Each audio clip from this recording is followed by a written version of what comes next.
अस्सलाम वालेकुम दोस्तों, मेरा नाम है बिलाल। आज की वीडियो में बात करूँगा। एक लड़के ने कमेंट किया था कि मैंने ऑपरेशन करवाया है वेरिकोसील का। तो डिपेंड करता है कौन सा ऑपरेशन करवाया है। ज़्यादातर लोग जो हैं ओपन सर्जरी करवाते हैं, ठीक है। उसके लिए टाइम जो रिक्वायर्ड होता है 1 मंथ्स टू 3 मंथ्स रिक्वायर्ड होता है टाइम। उसको रिकवरी पीरियड जो होता है ना, आपको रेस्ट करना पड़ता है उसके लिए। उसमें क्या क्या चीज़ें आएंगी मैं आपको सब बताता हूँ डिटेल से। उसमें दूसरी सर्जरी आती है लेप्रोस्कोपिक, ठीक है। उसके लिए ज़्यादातर बोला जाता है कि 2 हफ्ते से 1 मंथ उसके लिए रिक्वायर्ड होता है, क्योंकि लेप्रोस्कोपिक में इतना प्रोसीजर नहीं होता, ओपन सर्जरी में ज़्यादा होता है। इस वजह से उसमें टाइम ज़्यादा लगता है।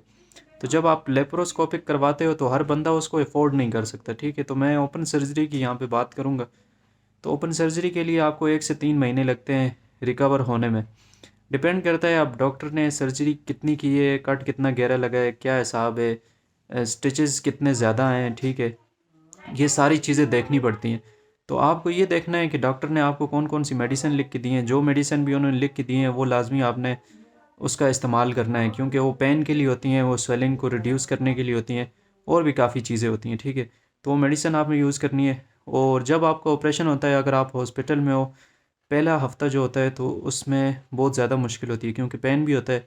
तो मेडिसिन का यूज़ करोगे तो पेन कम होगा। दूसरा, कभी भी आप खुद नहीं उठो, ठीक है। अगर आप लेटे हो तो ठीक है, किसी से बोलो, अपने कज़न से, दोस्त से, जो भी आपके पास है उनकी हेल्प लो लाजमी। अपने रिलेटिव की आप हेल्प लोगे, दोस्त की हेल्प लोगे, कि वो आपकी हेल्प करे, आपके सर के नीचे हाथ रखे और सपोर्ट दे, ठीक है।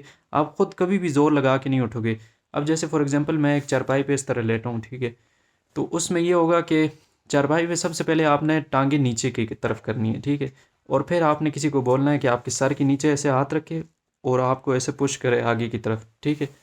तो उससे आपका प्रेशर कम पड़ेगा, क्योंकि जब आप खुद उठते हो ना तो वो सारा प्रेशर आपका लोअर एब्डोमेन पे पड़ता है, और वो जहाँ पे आपकी सर्जरी हुई होती है वहीं पे सारा प्रेशर पड़ता है, जिस वजह से पेन इंक्रीज़ होने के चांसेस ज़्यादा होते हैं, ठीक है। तो आप कभी भी खुद से नहीं उठोगे और ना कभी खुद से लेटोगे।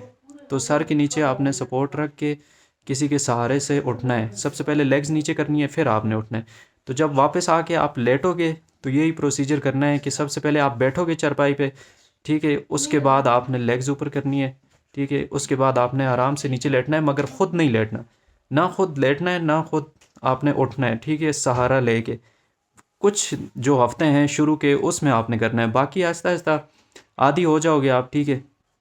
मेरी जब हर्निया की सर्जरी हुई थी तो मैंने इस तरह किया था कि कपड़ा इस तरह बांधा हुआ था, अगर कोई नहीं भी होता था। वो काफ़ी टाइम, मतलब 1 मंथ गुजर चुका था। उसके बाद ख़ुद अपने सहारे से मैं उठ जाता था। या साइड पे होके आप उठ सकते हो, अगर बहुत प्रॉब्लम है, मतलब रात का टाइम है, आपको वॉशरूम जाना है और आप किसी को जगा रहे हो, वो नहीं उठ रहा, ठीक है। तो आप खुद ब खुद आपने स्ट्रेट नहीं उठना कभी भी। जिन लोगों को वेरिकोसील है वो भी कोशिश करें कि स्ट्रेट कभी भी ना उठा करें, एकदम झटके से कभी भी नहीं उठना, ठीक है। राइट या लेफ़्ट होके आपने उठना है। तो दूसरा अब ये चीज़ आती है कि उसमें केयर और क्या करना है कि आपने टाइट कपड़े बिल्कुल भी नहीं पहनने, सही है। और कोशिश करना है अपनी लेग्स को आपने हर वक्त क्लोज नहीं रखना, जितना ओपन रखोगे उतना ज़्यादा अच्छा है। जैसे अब मैंने ये शलवार कमीज़ पहनी है, ठीक है, तो ये सबसे ज़्यादा कंफर्टेबल है। अब ऐसे खुले से कोई कपड़े पहन लो जो मतलब टाइट ना हो, जिसमें आप डिस्कम्फर्ट फील ना करो। फिर दूसरी चीज़ आती है, आप वॉशरूम जाते हो, यूरिन करते हो, तो अगर आप ज़्यादा पानी नहीं पी रहे, ठीक है, तो यूरिन में आपकी जलन होगी। तो जब भी जलन होगी फिर प्रॉब्लम क्रिएट होगी। जो भी आप खाना खाते हो वो कोशिश करो आप लिक्विड टाइप खाओ, मतलब ऐसे ना खाओ कि जिसमें पानी की कमी हो, ठीक है। मतलब खुश्क खाना, जैसे स्पाइसी टाइप हो गए। स्पाइसी तो आपने बिल्कुल खाना ही नहीं है सर्जरी के बाद, ठीक है। वैसे भी नहीं खाना, अच्छी चीज़ नहीं है, मगर उसके बाद आपने वो चीज़ नहीं खानी। दूसरा इसमें ये आता है कि अगर आपको कॉन्स्टिपेशन होती है, किसी सूरत आपने ज़ोर नहीं लगाना। हाँ, जब भी आपको कॉन्स्टिपेशन हो, जहाँ पे आपकी सर्जरी हुई है वहाँ पे एक कपड़ा लो, ठीक है। उसको ऐसे, जिस जगह सर्जरी हुई ना उस जगह पे ऐसे रख लो, ठीक है। तो मेरी हर्नी की सर्जरी हुई थी लोअर एब्डोमेन में, मैंने लेग और पेट के दरमियान ऐसे कपड़ा रख लिया था। जब मुझे कॉन्स्टिपेशन होती थी या बंदा ज़ोर लगाता था, ऑफ कोर्स प्रॉब्लम होती है, ठीक है। तो उसमें यह है कि जो एरिया जहाँ पे आपकी सर्जरी हुई होती है वो ज़्यादा ओपन नहीं होता, ठीक है, उसमें ज़्यादा प्रॉब्लम नहीं आती। तो ये चीज़ें आपने कभी भी ज़ोर नहीं लगाना, ठीक है। और कोशिश करो जो सीट होती है, ठीक है, वो इंग्लिश सीट होती है, उस वाशरूम का आप इस्तेमाल करो सर्जरी होने के बाद। क्योंकि आप दूसरा वाशरूम इस्तेमाल करोगे तो उसमें पेन आपको ज़्यादा होगा, क्योंकि नीचे से आप बैठोगे फिर नीचे से उठोगे तो फोर्स ज़्यादा लगती है, ठीक है। तो उसमें आपको ज़्यादा प्रॉब्लम आ सकती है। फिर दूसरा ये है कि आपने कभी भी कोई वज़न नहीं उठाना। अगर आप 4 किलो से ऊपर, 3-4 किलो से ऊपर आप वज़न नहीं उठा सकते। इवन कि जो घर में ये वैक्यूम वगैरह होते हैं, ये भी आप नहीं उठा सकते, ठीक है। वज़न आपने बिल्कुल नहीं उठाना, रनिंग कोई नहीं करनी, आपने सीढ़ियाँ नहीं चढ़नी। कोई ऐसी जगह है जहाँ पे आपको मतलब 2 मंजिल घर है, ठीक है, आपको कभी कहें कि नीचे लेट जाओ, कभी ऊपर लेट जाओ, तो आपने एक जगह अपनी फिक्स रखनी है। ऑपरेशन से पहले या ऑपरेशन के बाद बस आपने सोच लेना है कि आपने किधर लेटना है, तो वहीं आपने रहना है। और वॉक आप शुरू के दिनों में नहीं कर सकते बिल्कुल भी। फिर तकरीबन मंथ गुजरने के बाद या इस तरह कुछ टाइम गुजरने के बाद जो है आप वॉक करना आहिस्ता आहिस्ता स्टार्ट करोगे। ऐसे नहीं है कि आप बिल्कुल लेटे रहोगे, ठीक है। हाँ, अगर आप वॉक करते हो आपको डिस्कम्फर्ट फील होता है तो वॉक करने की भी कोई ज़रूरत नहीं है। क्योंकि मेरी जब सर्जरी हुई थी तो डॉक्टर ने क्या कहा था, 1 हफ़्ता रेस्ट करना है, आप ठीक हो जाओगे। और मैंने 3 मंथ्स जो है रेस्ट किए। तो कितनी कंप्लेंट्स आती हैं कि हर्निया की सर्जरी करवाने के बाद दोबारा से उन्हें हर्निया हो जाती है। तो रीज़न यही होती है कि लोग डॉक्टर की बात मानते हैं।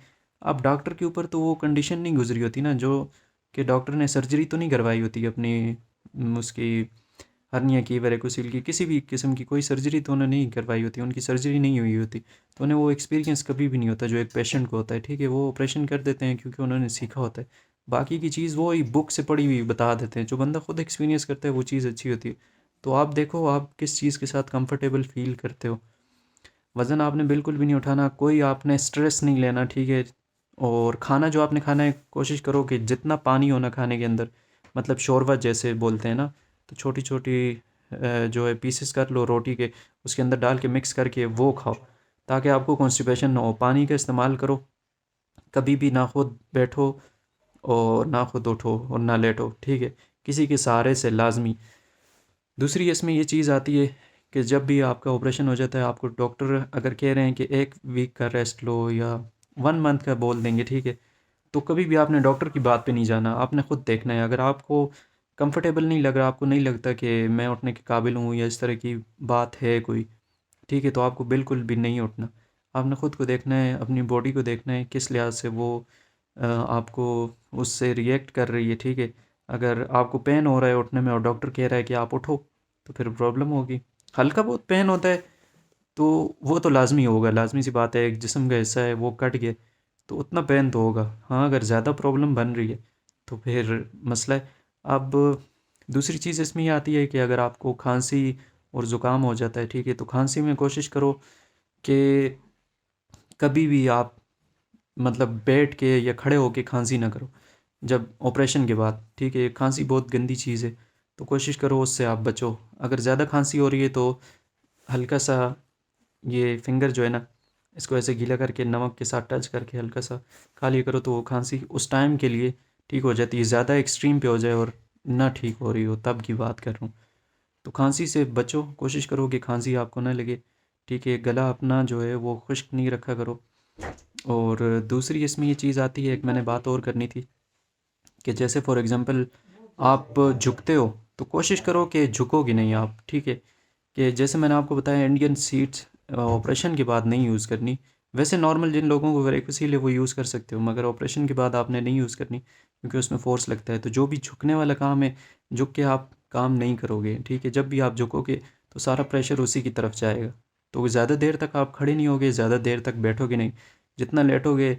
अब डिपेंड करता है कि वेरिकोसिल की सर्जरी मेरी नहीं हुई, अब जिनकी हुई है उनको मैं ये कह रहा हूँ कि लेग्स ऊपर करो या लेग्स लेग्स जो हैं वो स्ट्रेट करो।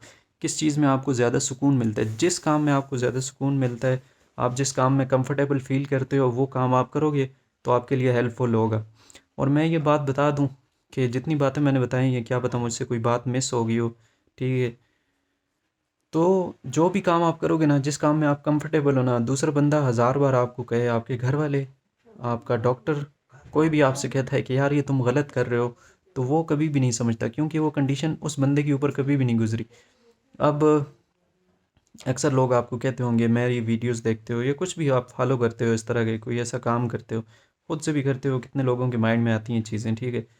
तो दिमाग है, सोचता है बंदा, तो आपको कहेंगे यार ये क्या बेवकूफ़ी वाला काम कर रहे हो।